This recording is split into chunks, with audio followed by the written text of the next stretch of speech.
এনায়েত প্রভুবাদ আবার একটা ভিডিও বানাইছে। আমি ওটা কইছিলাম পলিটিক্স নিয়ে কসকসানি না করতে। ভারতীয় পণ্য বয়কট আন্দোলনের সময় ওর কুরকুরে নিয়ে উঠছিল। ব্যাপার না, বাতের রোগীদের যেমন আমাবস্যার পূর্ণিমা বাতের ব্যথা জায়গায় ওঠে, তেমনি প্রভুপাদের কিছু বিশেষ বিশেষ সময় কুরকুরে নিয়ে ওঠে। ওরা নিয়ে কিছু বলতাম না, কিন্তু একটা ভিডিও সারিছে, এটা নিয়ে কিছু না কইলেই না। মুশকিল হইলো কইছে বিএনপি নিয়ে। বিএনপির ডিফেন্ড করা তো আমার দায়িত্ব না, দায়ও না, আমি বিএনপি করিও না। কিন্তু বিএনপি ব্যাশিং এর নামে কোন শয়তানিটা শ্রী শ্রী এনায়েত প্রভুপাত করতেছে সেটা দেখায় দেওয়া দরকার, কারণ এটা দেশের জন্য জাতির জন্য জরুরি। আমি ওরে প্রভুপাত বলি কারণ ও হইতেছে বিজেপির বুয়েট শাখার সভাপতি। বাংলাদেশে বিজেপির পলিসি পার্সু করে, ঠিক যেভাবে ভারতীয় পণ্য বয়কটের সময় আমাদের পিছে লাগিয়েছিল, এখন বিএনপির পিছে লাগিয়েছে। তো এটা এখন বিএনপির পিছে লাগা হচ্ছে এখন বিজেপির পলিসি। মানে বিজেপি এখন জানে যে আওয়ামী লীগ আর তো আসবে না, কিন্তু বিএনপি যেন না আসে ক্ষমতায়, এটাই হইতেছে বিজেপির পলিসি। ও যেটা বলতে চাচ্ছে সেটা হচ্ছে আওয়ামী লীগ খারাপ, অবশ্যই ঠিক আছে, বিএনপি একই রকম খারাপ। বিএনপি একই রকম খারাপ একটা দল, এই বিএনপিকে ক্ষমতা আসতে দেওয়া যাবে না, ফেয়ার এনাফ। তো প্রভুবাদ আওয়ামী লীগের আমলে আওয়ামী লীগের শাসন নিয়ে কি কথা কবে পারছিল আপনারাই বলেন? তখন কিন্তু গোয়ার গু শুকায় গুটা হয়ে গেছিল, সেই সাহস হয় নাই। এখন ওর পৌরুষ জেগে উঠছে, বিপ্লবী হয়েছে, এখন এসেছে বিপ্লবী সাজিতে। ওই সময় কি কি করেছিল আসেন দেখি।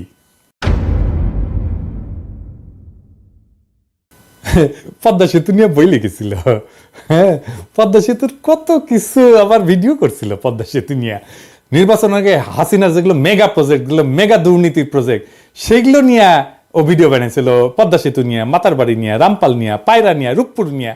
রূপপুরে কি পরিমাণে টাকা মারিছে এখন সব খবর বাড়াচ্ছে, কিন্তু ওর কাছে আসে নাই গেল সেই খবর, ওইটা প্রমোট করে গেছে। ইন্ডিয়া আউটের সময় ও ইন্ডিয়া আউটের পিছে লাগিয়েছিল, কইছিল মনে আছে না? এটা আবার দেখেন, বাংলাদেশের মানুষ নাকি পেঁয়াজ খেয়ে নেশা করে। শুনেন, বাংলাদেশের মানুষ দুইটা জিনিস দিয়ে নেশা করে, একটা হচ্ছে সয়াবিন তেল আর একটা হচ্ছে পেঁয়াজ। আবার দেখেন নসরুল হামিদের ওটি যে ভিডিও ব্যানার প্রশংসা করে। হ্যাঁ, আবার ইসরায়েলি পণ্য বয়কটের সময় স্টারবাক্সের মগ নিয়ে ওই উপহাস, দুইটা মগ, দুই হাতের দুইটা মগ নিয়ে উপহাস করছিল বয়কটকারীদের। আজ এডিটর সাহেব দেখান তো 5ই আগস্টের আগের ভিডিওগুলো দেখান, এখানে টাইটেলগুলা, আর পরের ভিডিওগুলোর টাইটেলগুলো এটি দেখান। দেখেছেন? দেখেছেন? হ্যাঁ, বিপ্লবী পৌরুষ জায়গায় উঠেছে, বিপ্লবী হয়ে উঠেছে। আগে ছিল ধ্বজভঙ্গ, তারপরে 5ই আগস্টের পরে ওর পৌরুষ জায়গায় উঠেছে। তা আসেন ভিডিওর শুরুতে কি কইছে সেটা দেখি। 5ই অগস্ট বিকাল থেকে বিএনপির বিভিন্ন লেভেল থেকে এই দাবি আসতে থাকে যে আগামী 3 মাসের মধ্যে আপনাকে নির্বাচন দিতে হবে। তো ও বিএনপির দোষ দিতেছে। বিএনপি কেন বাংলাদেশের বর্তমান অন্তর্বর্তীকালীন সরকারের কাছে নির্বাচন চাইছে? তো এটা গণতান্ত্রিক দল, তো নিজের দেশের সরকারের কাছে সুষ্ঠু নির্বাচন চাইবে না? বিএনপি তো হাসিনার কাছেও চাইছে নির্বাচন নাকি? তো এনাদের ওই যে বাবার দেশ ভারতের কাছে যে ওর নেতা সজীব ওয়াজেদ জয় 90 দিনের মধ্যে বাংলাদেশে নির্বাচন করায় দেওয়ার দাবি করলো, সেটা এনাদের ভাল লাগছে না? হ্যাঁ, দেখেছেন? আসেন একে একে অন্য অভিযোগগুলা দেখি।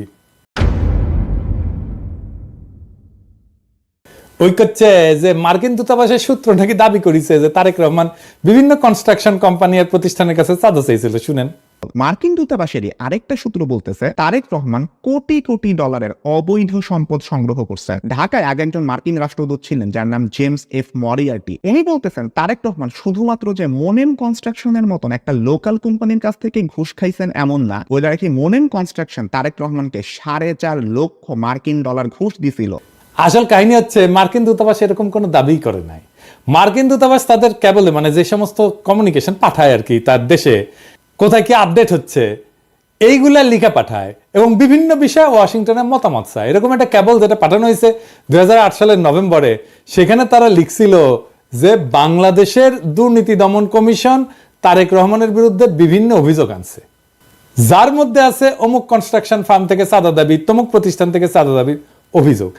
এটা রিপোর্টিং, এইটা মার্কিন দূতাবাসের কোনো অভিযোগ না। একটা দাবিও কিন্তু মার্কিন দূতাবাস বা তাদের কোনো সূত্র করতেছে না। এই অভিযোগ আনছে মইনুল আহমেদের সরকারের দুর্নীতি দমন কমিশন, যারা তখন -2 ফর্মুলা বাস্তবায়নে ব্যস্ত। আর আমেরিকা দূতাবাস সেই মামলাগুলোর বর্ণনা করতেছে, আর কিছু না। কিন্তু এই মামলাগুলো কিভাবে হয়েছে সেটা একটা বর্ণনা কিন্তু আছে মহিউদ্দিন আহমেদের বই 1/11-তে। এই মামলাগুলো হয়েছিল সরাসরি মইনুল আহমেদের নির্দেশে, যদিও তখনকার এনবিআর বা দুদক কেউই তারেক রহমানের বিরুদ্ধে কিছুই পায় নাই। বইয়ের 274 পৃষ্ঠাতে মহিউদ্দিন আহমেদ যখন তৎকালীন এনবিআর এর শীর্ষ কর্মকর্তাকে তারেক রহমানের মামলাগুলোর ব্যাপারে জিজ্ঞেস করছে, উনি উত্তর দিচ্ছেন, কি বলতেছেন, তাদের বিরুদ্ধে তো কোনো মেজর কেস পাওয়া যায়নি, যেমন তারেকের তো কোনো কিছু প্রমাণিত হয় নাই, তার তো কিছু পাই নাই বলতে গেলে, দেখেছেন। এবং এই 1/11 বইতে খুব বিস্তারিতভাবে লেখা আছে কিভাবে মইনুল আহমেদ বাধ্য করছিল এই সমস্ত মামলা দিতে। এবং আমরা সবাই জানি যে কিভাবে তখন ব্যবসায়ীদের তুলে নিয়ে বিভিন্ন রাজনীতিবিদদের বিরুদ্ধে মামলা করতে বাধ্য করা হইতো। সেই মামলাগুলোর সূত্র ধরে এই প্রভুপাদ ভিডিও বানায় ফেলছে যে তারেক রহমান চাঁদাবাজি করছে, দেখেছেন। মানে মানুষের তো ইন্টেলেকচুয়াল একটা অনেস্টি থাকবে। উনাকে আবার ছাত্র পড়ায় বুয়েটে, ছাত্র কি শিখবে ওর কাছ থেকে? ছাত্র সাবজেক্ট কি শিখবে জানি না, কিন্তু নৈতিকতা তো শিখবে না ওর কাছ থেকে। এখন প্রশ্ন হইতেছে যে মামলাগুলো হইলো গত 17 বছর, এই চাঁদাবাজি মামলার অগ্রগতি কি? ঘোড়ার ডিম, শূন্য। এটা চাঁদাবাজির মামলাও হাসিনা গত 17 বছরে কোনো আদালতে প্রমাণ করতে পারে নাই, এমনকি কোনো বিবাদী এই সমস্ত ভুয়া মামলা চালাইতেও চায় নাই। তো প্রভুবাদ কোত্থেকে পাইলো এগুলা? দেখেছেন কিরকম জাউরা, কিরকম জাউরা। এনায়েতের ভিডিওতে আমিন আহমেদ ভুইয়া নামে এক ব্যবসায়ীর কথা বলছে, যাকে নাকি তারেক রহমান হুমকি দিছিল চাঁদার জন্য। অথচ আমিন আহমেদ ভুইয়া নিজেই দাবি করছে যে তাকে জোর কইরা তারেক রহমানের বিরুদ্ধে মামলা করানো হয়েছিল। তো এডিটর সাহেব আগে দেখান প্রভুপাত কি কইছে। এই তারেক রহমান আল আমিন কনস্ট্রাকশনের মালিক আমিন আহমেদকে হুমকি দিছেন, তুমি যদি আমাকে $1.5 লক্ষ না দাও তাহলে তোমার কোম্পানি আমি বন্ধ করে দিব। তারপরে দেখান আমিন আহমেদ ভুইয়া কি কইছে। কারণ একটা ইস্তেদি বিষয় মামলাটি এখন বর্তমানে রাষ্ট্র বনাম তারেক রহমান সাহেব। আমি নিজে যদি উদ্যোগ হয়ে মামলা করতাম তাহলে তো মামলা চালুই থাকতো। আমার যদি উদ্যোগ বা ইচ্ছা থাকতো, আর স্বাভাবিক বিষয়, আমি তার সময় কেন মামলা করতে যাব? উনি তো আমার দলের সিনিয়র যুগ্ম মহাসচিব, উনি নমিনেশন দিয়েছে, আমার সাথে রাজনীতি করি। মানে প্রভুপাদ ভিডিওতে যার নাম উল্লেখ করে দাবি করছে যে তার কাছে তারেক রহমান চাঁদা চাইছে, সে নিজেই বলতেছে যে তার কাছে তারেক রহমান টাকা চায় নাই, তাকে মামলা করতে বাধ্য করছে মইনুল আহমেদের সরকার। মানে ওই যে বলছে বিএনপি এর মধ্যে ক্ষমতায় আসেনি, মইনুলের পর তো আওয়ামী লীগ ক্ষমতায়, তাহলে ও তো এমন না জোরে চাপ দিয়ে বলছে বিএনপি, তাই না? এইটা গেল প্রথম ধাপ্পাবাজি। দ্বিতীয় ধাপ্পাবাজি ধরি, প্রভুপাত দাবি করেছে যে তারেক রহমান নাকি বাংলাদেশে সিমেন্টসের সমস্ত চুক্তি থেকে 2% কমিশন নিয়েছিলেন। থার্ড এক্সাম্পল সিমেন্স থেকে এই তারেক রহমান এবং তার ভাই আরাফাত রহমান কোকো ঘুষ নিছেন বলে কিন্তু অভিযোগ আছে। একজন প্রত্যক্ষ সাক্ষী জানাইতেছেন বাংলাদেশে সিমেন্সের যত চুক্তি হইতো তার থেকে প্রায় 2% কমিশন এই তারেক রহমান নিতেন। সিমেন্সের বিরুদ্ধে আমেরিকার যে মামলা হয়েছিল সেই মামলা 20 পৃষ্ঠার রায়ে কোন ডকুমেন্টে তারেক রহমান সিমেন্সের কাছে টাকা চাইছে বা তারেক রহমানকে সিমেন্স 1 টাকাও কখনো দিছে এমন কোনো কথার উল্লেখই নাই। এই যে তাহলে এই তথ্য প্রভুপাত কোথায় পেয়েছে? হ্যাঁ, আওয়ামী লীগ দিছে ওরে, ইন্ডিয়া দিছে ওরে, বুঝছাও। আচ্ছা, এরপরের ঘটনা আর একটা ইন্টারেস্টিং, কারণ এটা থেকে আরো পরিষ্কার হয়ে যাবে যে এই প্রভুপাদের বেসিকই ক্লিয়ার না। ওই দাবি করেছে যে টঙ্গীতে একটা 80 মেগাওয়াট প্ল্যান্ট নির্মাণের জন্য চীনা কোম্পানি হারবিন তারেক রহমানকে $7.5 লাখ মার্কিন ডলার ঘুষ দিছিল। শুনেন। 12ই অগাস্ট প্রধান উপদেষ্টার সাথে চালু করবে কিনা, আর আদৌ দেশ পরিচালনার জন্য তারা আওয়ামী লীগের একটা বিকল্প হইতে পারে কিনা।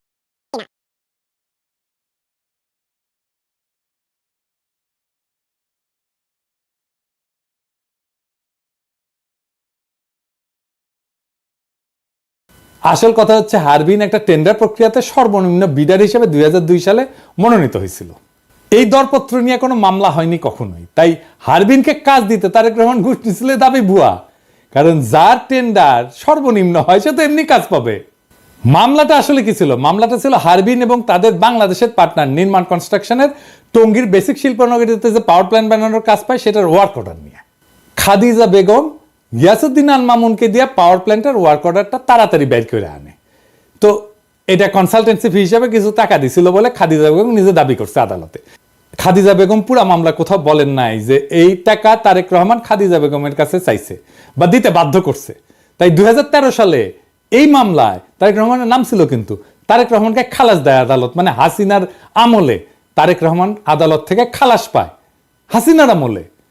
কিন্তু যে বিচারক খালাস দেয় সে আবার খালাসের রায় দিয়ে দেশে থাকতে পারে নাই, তারা এসকে সিনহার মতো দেশ ছাড়া করে বাধ্য করা। উনি মানে ফিনল্যান্ডে আছেন। এরপর প্রভুপাদ দাবি করেছে যে তারেক রহমান নাকি বসুন্ধরা গ্রুপের কাছ থেকে 21 কোটি টাকা নিয়েছিল একটা মামলার বিচার প্রভাবিত করতে। বসুন্ধরা গ্রুপের মালিকের একজন ছেলে আছে, নাম হচ্ছে শাফিয়াত সোবহান স্থানভীর। ইনি কিন্তু আনভীরেরই ভাই। তার বিরুদ্ধেও একটা খুনের মামলার বিচার প্রভাবিত করতেও তারেক রহমান 21 কোটি টাকা নিয়েছিলেন বলে অভিযোগ আছে। এই গল্পটা তখন ডিজিএফআই বানায় পেপারগুলোকে খাওয়াইছিল, যেটা 2016 সালে ডেইলি স্টারে মাহফুজ আনাম নিজেই স্বীকার করছে। সে বলছে ডিজিএফআই বানানো গল্প ছাপানোতে তার ব্যাড এডিটোরিয়াল জাজমেন্ট ছিল। ভুয়া গল্পটা হাসিনার ইন্ডিয়ার দালাল এনায়েত আজকে ওই জেনজিদের খাওয়াইতে আসছে, কোনো ধরনের রিসার্চ না কইরাই। কিরকম জাউরা দেখেন। আকবর সোবহান সাহেবের ছেলেকে বাঁচানোর জন্য তারেক জিয়া এত কোটি টাকা নিচ্ছে, একদম ফিগারটা সব উল্লেখ ছিল, 50 কোটি টাকা নিচ্ছে। এটা খুব সুন্দর। তুমি প্রথমে তোমাকে বলতে হবে ডেইলি স্টারে ছাপা হয় না, শুধু প্রত্যেকটা আপনারা লিড করেছেন এটা। না প্রত্যেকটা, আই ডোন্ট রিমেম্বার দ্যাট। না আমার মনে আছে। না, এই প্রত্যেকটা কাগজে ওটা ছেপেছে। আমি মনে করি যে আমার সাংবাদিকতার সময়ে, ওই সময়ে ডিজিএফআই এর দেওয়া নিউজ আনসাবস্টেন্টেটেড, আমি যেটা ইন্ডিপেন্ডেন্টলি প্রমাণ করতে পারি নাই, ওটা আমি লিখেছি, ইন্ডিপেন্ডেন্টলি ভেরিফাই করতে পারছি না। কিন্তু তুমি যদি আমাকে জিজ্ঞেস করো আমার সাংবাদিক জীবনে, এডিটরের জীবনে, ওটা হচ্ছে একটা বিরাট ভুল। আমি ভুল করেছি।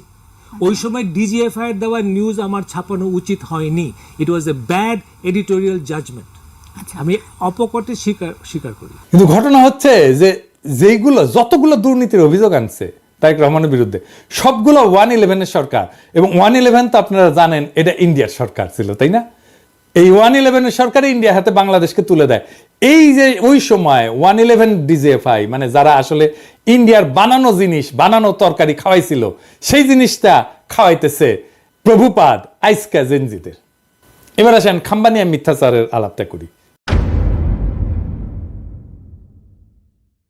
ওই 111 সরকারের সময় খাম্বা দুর্নীতি সহ বিদ্যুৎ খাতের দুর্নীতি তদন্তে ওরিব ইউনিভার্সিটি বুয়েটের সাবেক ভিসি আব্দুল মতিন পাটোয়ারির নেতৃত্বে একটা তদন্ত কমিটি তৈরি করা হয়েছিল। সেই রিপোর্টটা পর্যন্ত এখনো প্রকাশ হয়নি। খোঁজ নিয়ে জানা যায় যে এই সময় 100 কোটি টাকা মূল্যের খুঁটি সংগ্রহ করছে এরকম 4টা প্রতিষ্ঠান ছিল। এর মধ্যে 3টেই ছিল আওয়ামী লীগ সমর্থিত ঠিকাদারি প্রতিষ্ঠান। এই 5 বছরে আরইবির মোট খুঁটির বেশিরভাগ সরবরাহ করে আওয়ামী লীগ সরকারের সমর্থক ব্যবসায়ী কাজী শাহাদ আহমেদের মালিকানাধীন জেনকম গ্রুপের 5টা প্রতিষ্ঠান। এই গ্রুপ একাই 511 কোটি 30 লাখ টাকার কাজ পায়। এছাড়া আওয়ামী লীগ সরকারের সময় আরইবির খুঁটির পুরাটাই যোগান দেয় প্রতিষ্ঠান। 2002 থেকে 2003 সাল বিএনপি সমর্থিত ঠিকাদারদের ছোট ছোট আরো কয়েকটা প্রতিষ্ঠান কাজ পেলেও 100 কোটি টাকার মতো কাজ করছে গিয়াসউদ্দিন আল মামুনের মালিকানাধীন খাম্বা গ্রুপের 2টা প্রতিষ্ঠান। তবে জোট সরকারের 5 বছরের প্রথম 1 বছর এই প্রতিষ্ঠান কিন্তু কোনো কাজ পায়নি। জোট সরকারের 5 বছরে আরইবির লাইন অধিগ্রহণের আওতায় মোট 879 কোটি 31 লাখ 22 হাজার টাকার কংক্রিট খুঁটি কেনা হয়। এর মধ্যে জেমকন গ্রুপের 5টা প্রতিষ্ঠান খুঁটি সরবরাহ করে 511 কোটি 30 লাখ টাকার, কনফিডেন্স গ্রুপ সরবরাহ করে 119 কোটি 79 লাখ টাকার খুঁটি, খাম্বা গ্রুপের 2টা প্রতিষ্ঠান সরবরাহ করে 102 কোটি 10 লাখ টাকার খুঁটি। এবার এই যে সে পাশে লেখেন তো, কন্টেক্ট গ্রুপ সরবরাহ করে 85 কোটি 4 লাখ টাকার। এছাড়া টেস্কো পাওয়ার লিমিটেড 24 কোটি, রয়্যাল গ্রিন 13 কোটি, লুমেক রুম্বার 20 কোটি এবং অন্য একটা প্রতিষ্ঠান নাম ভুলে গেছি 25 লাখ টাকার একটা খুঁটি সরবরাহ করে। 2003-04 সালে আরইবির মোট খাম্বা কেনে 214 কোটি টাকার। এর মধ্যে জেমকন 104 কোটি, মানে অর্ধেকেরই। খাম্বা 41 কোটি, কনফিডেন্স 31 কোটি, কন্টেক্ট 26 কোটি, টেস্কো পাওয়ার 20 কোটি, রয়্যাল গ্রিন 5 কোটি টাকার কাজ পায়। 2004-05 সালে আরইবির মোট খুঁটি কেনে 194 কোটি টাকা। এর মধ্যে জেমকন 87 কোটি টাকা, খাম্বা মাত্র 29 কোটি, কনফিডেন্স 27 কোটি, কন্টেক্ট 21 কোটি, রয়্যাল গ্রিন 5 কোটি টাকা, অন্য একটা কোম্পানি 2 কোটি টাকার কাজ পায়। 2005-06 সালে 127 কোটি টাকা কাজের মধ্যে জেমকন 68 কোটি, খাম্বা 25 কোটি, কনফিডেন্স 25 কোটি, কন্টেক্ট 11 কোটি, রয়্যাল গ্রিন 2 কোটি টাকার কাজ পায়। তাহলে দেখা যাচ্ছে খাম্বার সাথে দুর্নীতিতে ওতপ্রোতভাবে জড়িত ছিল আওয়ামীপন্থী ব্যবসায়ী কাজী শাহাদের জেমকন গ্রুপ, তাই না? হিসাবটা কি বলে? হিসাব তো পাক্কা হিসাব, আপনি নিয়ে আসতে পারেন, এখনো নিয়ে আসতে পারেন, এইসব তো সরকারের কাছেই আছে। তো খাম্বা কি প্রভুপাত পাশায় ঢুকাইছে? হ্যাঁ, খাম্বা বেচলো আওয়ামী লীগ আর প্রভুপাতের পশ্চাতে ঢুকলো বিএনপির খাম্বা। হ্যাঁ, এবার আসেন জিয়া অরফানেজ ট্রাস্ট নিয়ে কথা কই। 6 number example, Zia orphanage trust fund আছে যেখানে এতিমদের জন্য টাকা আসে। ওই ফান্ডের অ্যাকাউন্ট থেকেও 2 কোটি টাকা হাতে আনেন এই তারেক রহমান। উনি তার নিজ শহর বগুড়াতে একটা জমি কেনার জন্য এই ট্রাস্টের তহবিলের টাকা ইউজ করে। ওই দাবি করেছে যে জিয়া অরফানেজ ট্রাস্ট ফান্ডের অ্যাকাউন্ট থেকে 2 কোটি টাকা হাতায় নিয়ে তারেক রহমান বগুড়া একটা জমি কিনছিল। সত্য ঘটনা হচ্ছে তারেক রহমান কোনো টাকা হাতায় নিয়ে জমি কেনে নাই। এই জমি কেনা হয়েছিল জিয়া অরফানেজ ট্রাস্টের নামে। এই দেখেন, যেটাই মামলার রায় বলা আছে, তারেক রহমান অরফানেজ ট্রাস্টের টাকায় নিজের নামে কোনো জমি কেনে নাই। এটা হাসিনার আদালতও বলে নাই, কোনোদিন দাবিও করে নাই, কিন্তু হাসিনা আর ইন্ডিয়ার দালাল এনায়েত প্রভুপাদ দাবি করিচ্ছে। এবার আসেন রাজনৈতিক ষড়যন্ত্র নিয়ে আলাপ করি। দ্বিতীয় এক্সাম্পল, 10 ট্রাক অস্ত্র। বাংলাদেশের ইতিহাসে সর্ববৃহৎ অস্ত্র আর গোলা বারুদের চালান আটক করা হয় 2004 সালের 1 এপ্রিল রাতে। তো প্রভুপাদ হঠাৎ কইরা দুর্নীতি বিশেষজ্ঞ থেকে রাজনৈতিক ষড়যন্ত্র বিশেষজ্ঞ হয়ে গেল, ব্যাখ্যা করতে আসছে 10 টাকা অস্ত্র মামলা নিয়ে। তো এই 10 টাকা অস্ত্র মামলার ব্যাপারে আমাদের প্রভুপাদের দেখা যাচ্ছে যে আমাদের দেশের মানুষের উপরে ভরসা কম, তাই সব সূত্র হচ্ছে ভারতীয় গোয়েন্দারা, যারা 10 টাকা অস্ত্রের দোষ চাপায় বাংলাদেশকে বিপদে ফেলতে বদ্ধপরিকর ছিল। এখানে যদি বিএনপির কোনো ভুল থাকে, তাহলে কি বর্তমান অন্তর্বর্তীকালীন সরকারের প্রধান উপদেষ্টা ডক্টর ইউনূসকে একইভাবে দোষারোপ করা যাবে না? উনিও তো ভারতের টিভি মিডিয়া এনডিটিভির সাথে সাক্ষাৎকারে বলছেন, বাংলাদেশকে ভারত অস্থিতিশীল করতে চাইলে ভারতের 7 সিস্টার অক্ষত থাকবে না, বলছে না? তাইলে ভারতকে চাপে রাখার ব্যাপারে পররাষ্ট্রনীতি কি বিএনপির ভুল ছিল? এই নীতির কারণে বিএনপির ভোট পেতে বাধা থাকবে কেন? আবার নিজেই বলছে যে বিএনপি ক্ষমতা আঁকড়ে ধরে রাখতে চায়নি। সেটা কি প্রমাণ করে না যে বিএনপি গণতন্ত্র চাইছে বারবার? আমরা এই প্রসঙ্গে পরে আসবো। এরপর সে ব্যাখ্যা করতে গেল 21 আগস্টে গ্রেনেড হামলা। এও দাবি করেছে যে মুফতি হান্নান নাকি 2004 সালের 14 আগস্ট হাওয়া ভবনে বসে পরিকল্পনা করছে। আমরা 21 আগস্ট বোমা হামলা। ডেইলি স্টারের 2009 সালের একটা রিপোর্টের মতে 2004 সালের 14 আগস্ট রাতে হাওয়া ভবনে বসে স্বরাষ্ট্র প্রতিমন্ত্রী বাবর, উপমন্ত্রী পিন্টু সহ জঙ্গি সংগঠন হুজির নেতারা বৈঠক করে শেখ হাসিনাকে গ্রেনেড হামলার মাধ্যমে মেরে ফেলার পরিকল্পনা করে। তো এইবার একটু মুফতি হান্নানের জবানবন্দিটা দেখি তো। মুফতি হান্নান 21 আগস্টের গ্রেনেড হামলার ব্যাপারে 2টা জবানবন্দি দিয়েছে। প্রথমটা 2007 সালে, যেটার ভিত্তিতে মামলা বিচার শুরু হয়ে গেছিল, কিন্তু সেই জবানবন্দিতে তারেক রহমানের হাওয়া ভবনের নাম নিশানাও ছিল না। এই জন্য শেখ হাসিনা 2009 সালে মুফতি হান্নানকে রিমান্ডে নিয়ে নির্যাতন করিয়া তারেক রহমানের হাওয়া ভবনের নাম বের করার দায়িত্ব দেয় তার বিশ্বস্ত দালাল আব্দুল কাহার আকন্দকে। এরপরে 120 দিন রিমান্ডে নির্যাতনের পর মুফতি হান্নানকে দিয়ে জোর কইরা 2011 সালে বলানো হয় যে এই হামলার আগে সে হাওয়া ভবনে তারেক রহমানের সাথে দেখা করছিল। এই জন্য 2024 সালের নির্বাচনে আব্দুল কাহার আকন্দকে হাসিনা নৌকা মার্কা প্রার্থী করে।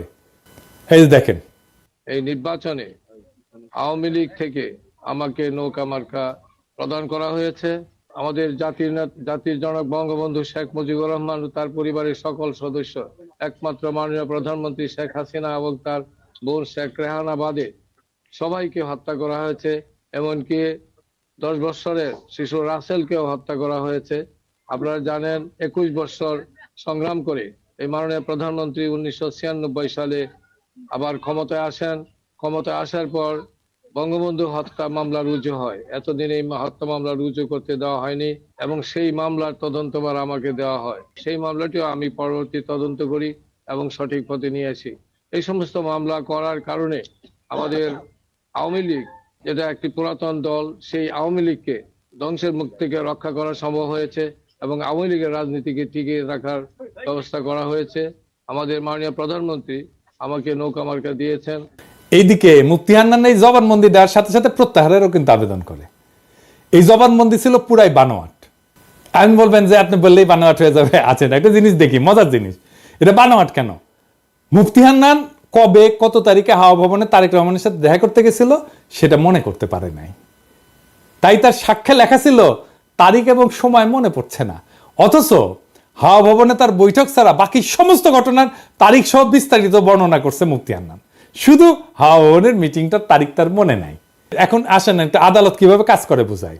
কারণ হাসিনার আর মোদির ঘেটুপুত্র এনায়েত প্রভুপাদ আবার এগুলো বুঝবে না। আদালতে একটা মামলা যাওয়ার আগে পুলিশ তদন্ত করে এবার সম্ভাব্য দায়ী ব্যক্তিদের নামে চার্জশিট দেয়। এরপর আদালত এই চার্জশিট গ্রহণ করে বিচার শুরু করে। বিচারে বাদী এবং বিবাদী পক্ষ তাদের পক্ষে সাক্ষী হাজির করে। এছাড়া আসামিদেরকেও হাজির করা হয়।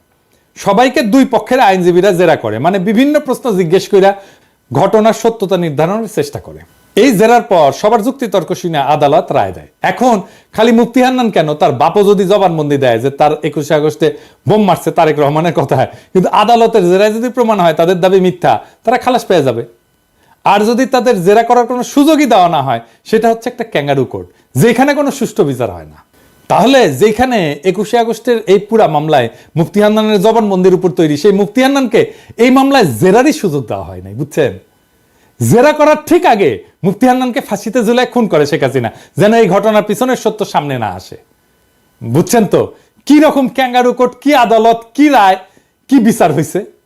মুফতি হান্নানের জবানবন্দি ছাড়া এই মামলার বিচারিক প্রক্রিয়াতে কেউ দাবি করে নাই যে হাওয়া ভবনে কোনো মিটিং হয়েছিল, যেখানে এই হামলার সিদ্ধান্ত নেওয়া হয়েছিল। আর মুফতি হান্নানকে অকথ্য নির্যাতন করে একটা জবানবন্দি আদায় করলে সে জবানবন্দির কোথাও এই মিটিং এর তারিখের উল্লেখ নাই, আগে বলছি। কিন্তু হাসিনার দালাল, ইন্ডিয়ার দালাল এনায়েত প্রভুপাত জেনে গেছে যে মিটিং ঠিক 14 আগস্ট হয়েছিল। শুনেন, ডেইলি স্টারের 2009 সালের একটা রিপোর্টের মতে 2004 সালের 14 আগস্ট রাতে হাওয়া ভবনে বসে স্বরাষ্ট্র প্রতিমন্ত্রী বাবর, উপমন্ত্রী পিন্টু সহ জঙ্গি সংগঠন হুজির নেতারা বৈঠক করে and শেখ হাসিনাকে গ্রেনেড হামলার মাধ্যমে মেরে ফেলার পরিকল্পনা করে। কই পাইছে? প্রমাণ দেখাইতে পারবো? ওকে বলবেন প্রমাণ দেখাইতে। মানে যে হামলা করছে সে মনে করতে পারতেছে না কবে হয়েছে মিটিং, আর এনায়েত প্রভুপাত যাই না বসে আছে। বাবা, কঠিন তালেবর। দেখেছেন, অপরাধী সব জায়গায় তার অপরাধের চিহ্ন রেখা যায়। মিটিং এর তারিখটা এখানে কেন গুরুত্বপূর্ণ এটা বোঝা দরকার। মিটিং এ যারা উপস্থিত ছিল তারা সবাই রাষ্ট্রের গুরুত্বপূর্ণ ব্যক্তি, 2 জন এমপি, গোয়েন্দা বাহিনী প্রধান, তারেক রহমান নিজে। তো এত গুরুত্বপূর্ণ মানুষ যাদের প্রত্যেকের সাথে তো অনেক লোক থাকে, তাই না? তাদের এপিএস থাকে, বডিগার্ড থাকে, ড্রাইভার থাকে, আরো অনেক স্টাফ থাকে তাদের সাথে। কিন্তু কেউ কিন্তু একা না, আমাদের মতো না, সাধারণ মানুষ না। তাদের প্রত্যেকটা মিটিং এর শিডিউল থাকে, যেগুলো তার পিএসরা ম্যানেজ করে, এবং অনেকের সাথে মিডিয়ার লোকজনও থাকে তো সার্বক্ষণিক, তাই না? এখানে তো দেখবে কোথায় যাচ্ছে, কি করতেছে, সব জায়গায় মিডিয়ার লোকজন থাকবে। তাই রাষ্ট্রীয় দায়িত্বপ্রাপ্ত কোনো গুরুত্বপূর্ণ ব্যক্তি কোনো নির্দিষ্ট তারিখে মুফতি হান্নানের যদি উল্লেখ করতো, তাহলে বের করে ফেলা যেত যে গুরুত্বপূর্ণ ব্যক্তিরা সেদিন হাওয়া ভবনে ছিলেন না, এই পুরো মামলায় ডিসমিস হয়ে যেত। তাই সরকারি এই বানোয়াট জবানবন্দিতে জোর করে মুফতি হান্নানকে দিয়ে দেখায় যে যখনই তারিখের কথা আসছে তখন মুফতি হান্নানকে বলতে হয়েছে যে তারিখ আর সময় মনে নাই। এই এমপি, এতগুলো এমপি, 2 জন এমপি, স্বরাষ্ট্রমন্ত্রী, তারপরে তারেক রহমান, এতগুলো লোকের একটা দিন হাওয়া ভবনে গেছে, ওইটা বাইর করা যাবেই যাবে যদি এটা ঘটে থাকে সত্যি সত্যি। কিন্তু এত বুদ্ধি ওর মাথার থাকলে তো তার ইন্ডিয়ার দালালি করতে হয় না, হাসিনারও দালালি করতে হয় না। এরপরে প্রভুপাত দাবি করছে যে বিএনপি নেতারা নাকি বাংলা ভাইয়ের জেএমবি কে পৃষ্ঠপোষকতা করছে। বিএনপি জামায়াত জোট সরকার জঙ্গি গোষ্ঠীকে তোষণ করত, তাদেরকে পালতো এন্ড পরে নিজেদের কাজেও ব্যবহার করছে। তার সোর্সকে জানেন? নূর মোহাম্মদ কিশোরগঞ্জ থেকে নৌকা মার্কা নিয়ে ভোট ডাকাতি করে যে তা আওয়ামী লীগের সাবেক সংসদ সদস্য। এই লোক নিজেই ছিল বাংলা ভাইদের দোসর।